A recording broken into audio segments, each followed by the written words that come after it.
Well, let's start off our conversation with the spokesman for Azerbaijan's Ministry of Foreign Affairs, Hikmet Hajiev. Hikmet, good to have you on the Newsmakers. 26 years after Khojaly, what do you want from the Armenians? And actually, Azerbaijan's message is that let's build a sustainable peace in the region. And the region deserves and needs a peace and a security and full regional cooperation. But for that to happen, Armenia should understand that Armenia, by use of force, occupied sovereign territories of Azerbaijan. It's a violation of the norms and principles of international law. And Armenia also ethnically cleansed million more Azerbaijanis from the occupied territories. What Azerbaijan wants, it's based simply on the norms and principles of international law and 4 resolutions of the United Nations Security Council as a pull-out and withdrawal of Armenian armed forces from the occupied territories of Azerbaijan, and to start step-by-step process of resolution of the conflict. Conflict is too complex. With one package, we cannot sort out the conflict. There are different elements are involved: return of the refugees, security, some other elements as well. And therefore, the first fundamental issue is the seizing of the fact of occupation. Let's take out military risks and that cause escalation of the conflict. Escalation is every moment possible because an armed force of 2 countries are facing one another.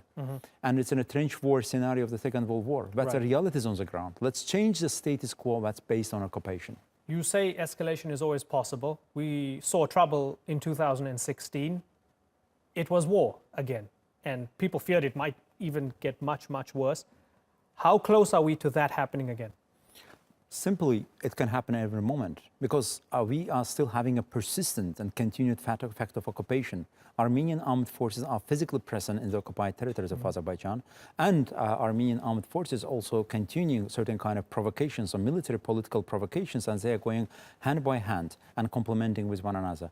And if you have more than 100,000 soldiers are sitting in the trench face to face and exchanging fire, and on every moment this kind of escalations could happen. And therefore, Azerbaijan's key message and a fundamental message, not only Azerbaijan, but international community, including OSCE, Minsk Group co-chair countries, are underlining this fact that first and utmost, initially Armenian armed forces should be withdrawn from the regions occupied of Nagorno-Karabakh region of Azerbaijan as a first step towards building a confidence, understanding, and also most importantly, having a de-escalation and taking out military facts and providing prerequisites for the political solution of the conflict. Thank you so much, Thank you. Hikmet. Good to have you on the program. It's a pleasure. We're going to open it up to the panel in a few moments, but first, here's the story of one of Khojaly's survivors.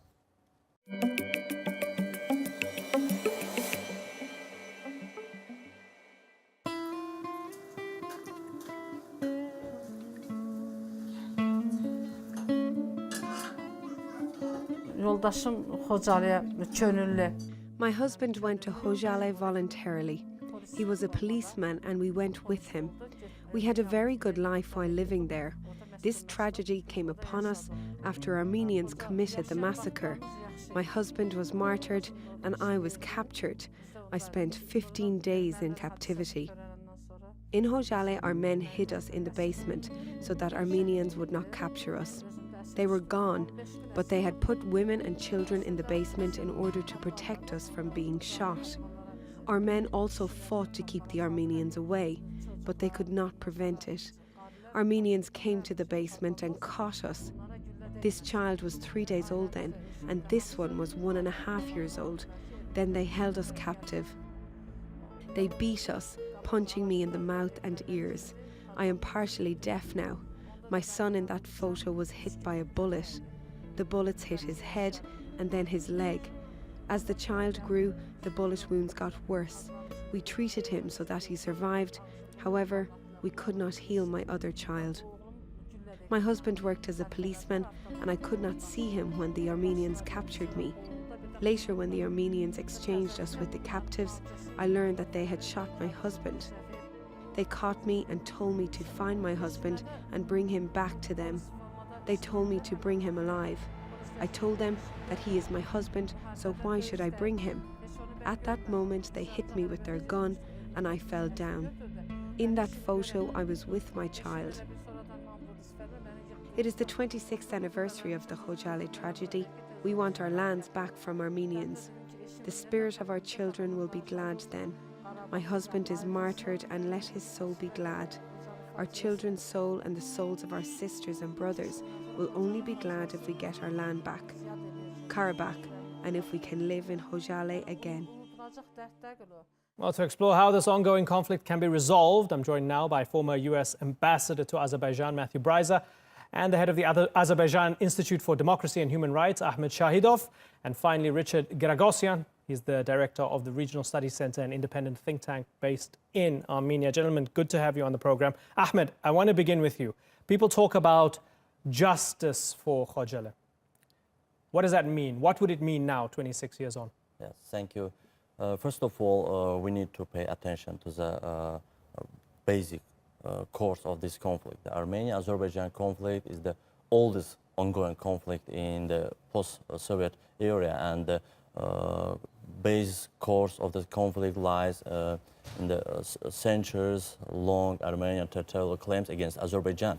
And in early 1988, the Armenians started aggressive actions against Azerbaijan to implement the long-standing plan to secede Nagorno-Karabakh from Azerbaijan and annex it to Armenia. So in late 1991 and early 1992, armed hostilities and Armenian attacks on Azerbaijan intensified, and Khojaly, the town in Nagorno-Karabakh, became the target of these operations. And from 25 to 26 of February in 1992, by the support of former USSR 366 Regiment. Do you think, and you're giving me a timeline here, and I'm sorry for being rude. Sure. Do you think it was ethnic cleansing and even genocide, as some have claimed? You know, the events in Khojaly is accepted by the international community as massacre, as genocide, because on that night, the Armenian armed forces killed 613 civilian people, and including 106 women, children, elderly, and till today, 1,275 people were missed. Certainly, and if I can go back to my fundamental question, Yes. what would justice mean for you today, in the year 2018? You know, justice for Khojaly means that all international community must recognize these events as massacre, as genocide, because there are a lot of evidence like photos, videos showing all these massacres, killing, and the Azerbaijani journalist Chingiz Mustafayev recorded all these events. So you want recognition? Yes. That's what you want. Richard, is it fair to say that Armenia has struggled to come to terms with the fact that they did unspeakable things on February 25th and 26th, 1992? I would say no, only because in the wider context, as distressing, as disturbing as the incidents were, it was part of a bigger chain of events from anti-Armenian pogroms in Sumgait and Baku onward.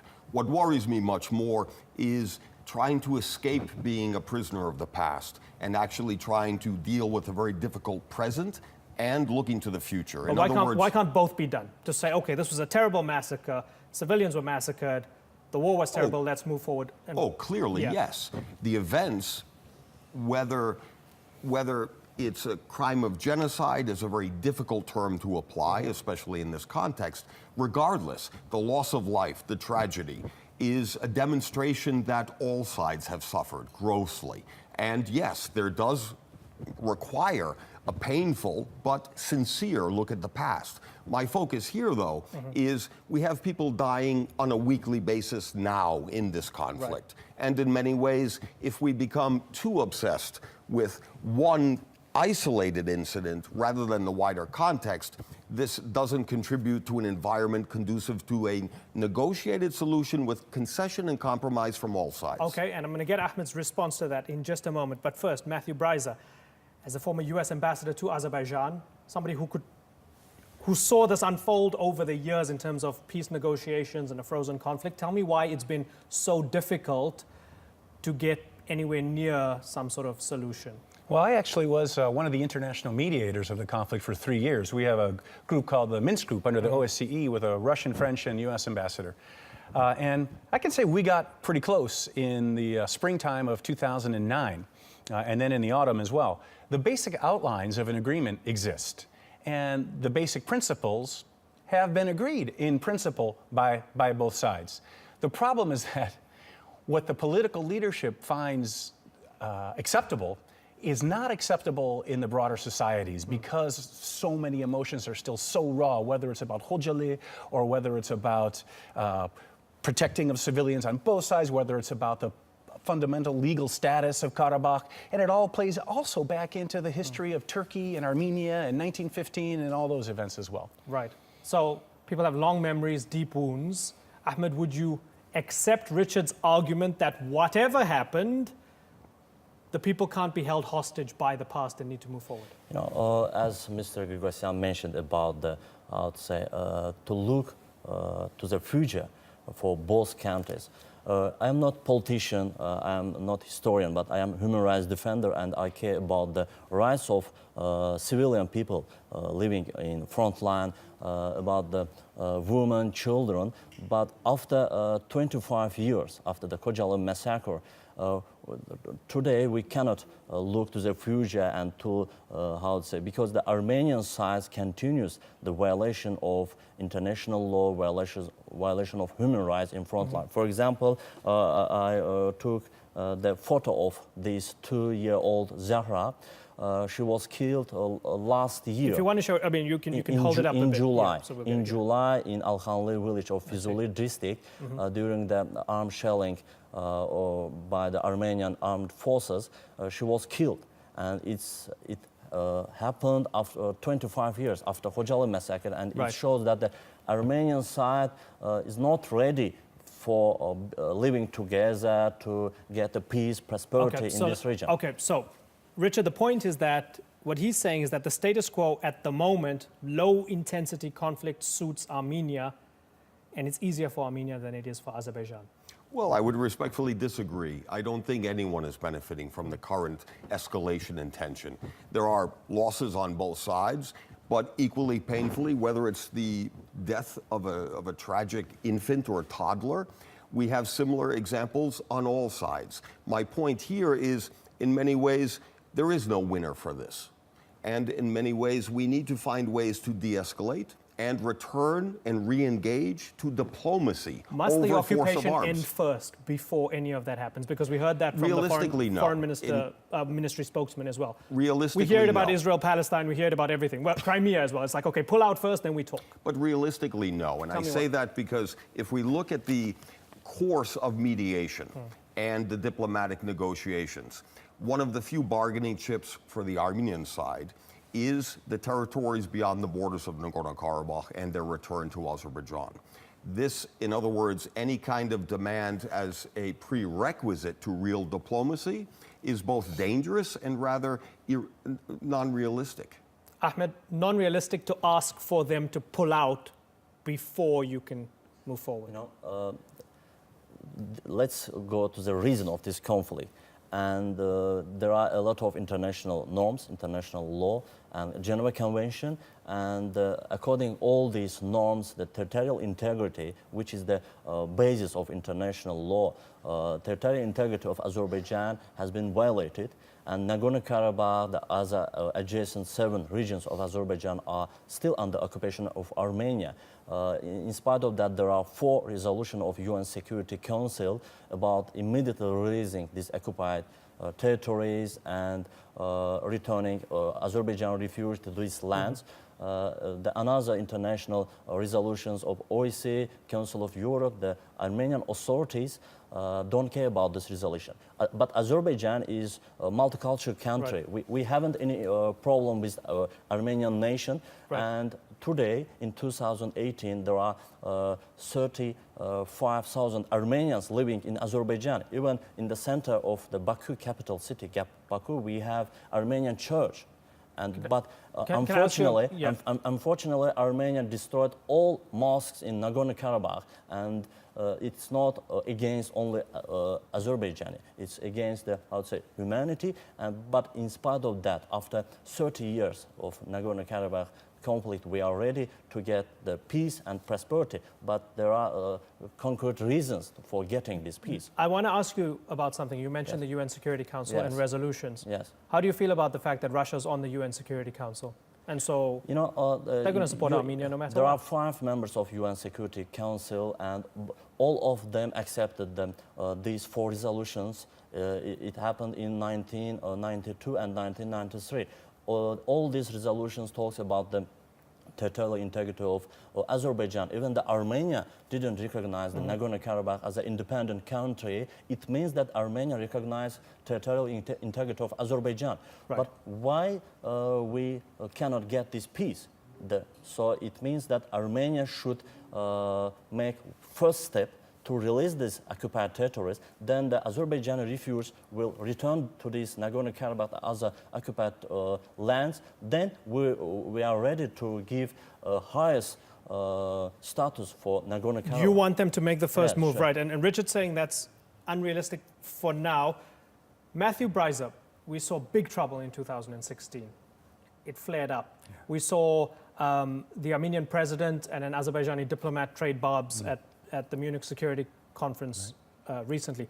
How close are we to something really terrible happening very soon? I think we're less close than a lot of people fear. I think nothing big and terrible is going to happen without some premeditation. And that's because the sides, they know what is required if there's going to be a major military maneuver. And I think you'd have to see the mobilization of significant, at least Azerbaijani forces. But that doesn't mean terrible things don't happen. I mean, as Richard was saying, well, we want to see an end to these people being killed along the front lines, whether they're soldiers or as you were saying, whether they're civilians. I think the bargain here in play and why there hasn't been the fulfillment of the Security Council resolutions is indeed that the structure of the agreement that's been negotiated for years and sort of agreed in principle by both sides is that the 7 territories surrounding Nagorno-Karabakh will be returned to Azerbaijan. The occupied territories will be returned to Azerbaijan in exchange for some expression of self-determination of the Armenian majority population in Nagorno-Karabakh. That's a difficult balance to strike, but I think the parties have struck it. Now it's time for political courage to push this through the societies. Talking about political courage and the broader geopolitics of it all and political will, does it help that Turkey and Russia are somewhat decent with each other right now, because one side backs Azerbaijan and the other Armenia, generally in this conflict? Yeah. Well, I think it generally doesn't hurt. In fact, it's a good thing for the region if Turkey and Russia are not at each other's throats like they were after the downing of that Russian aircraft that violated Turkish airspace. When it comes to Karabakh, I think that ultimately there has to be an active role by the United States president, because no matter what is agreed, if Russia supports it, even in Armenia there's going to be suspicion, and even more so in Azerbaijan. So there needs to be some sort of imprimatur of someone seen of a side that's seen as being somewhat more neutral. One last point about neutrality that's ironic or disadvantageous for some in Azerbaijan is that the 3 mediators of the Minsk group, Russia, France, and the United States, actually are the countries with the 3 largest Armenian diasporas. So that's hard to swallow in Azerbaijan sometimes. Right, that's fascinating. Right, we're almost running out of time. So Richard Geragosyan, give me some room for optimism.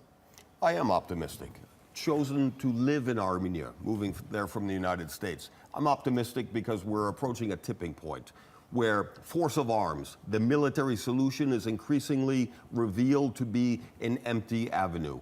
In many ways, we need to recommit to diplomacy now in terms of confidence building measures. The second grounds for optimism is we may reach a solution based on statesmanship and based on demographic change, where the new generations coming to power in the region understand the fatigue and the conflict has exerted too high of a cost. And in many ways, April 2016, the most serious fighting was important in terms of changing the landscape. Azerbaijan took back territory for the first military victory in many years. This should be a degree of more self-confidence by Azerbaijan and a return to diplomacy. This is what we're investing in. Ahmed Shahidov, when you hear Richard say that, do you feel, well, if more Armenians thought like Richard did, maybe we'd get close to some sort of peace deal? I agree with only one idea of Richard about there is no winner in Nagorno-Karabakh conflict. only external powers, foreign powers who controls, for example, Armenia, they benefit from this conflict.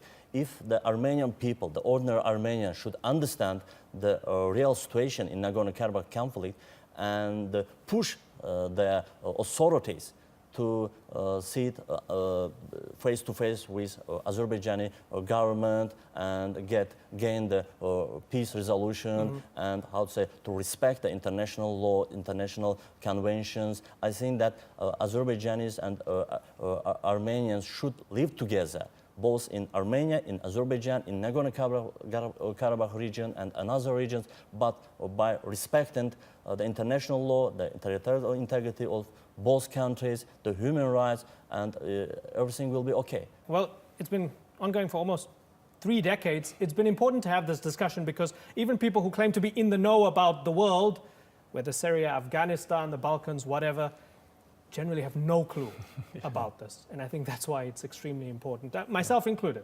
and I think it's really important to have this discussion. Gentlemen, I thank you very much for joining us here on the Newsweek. Thank you.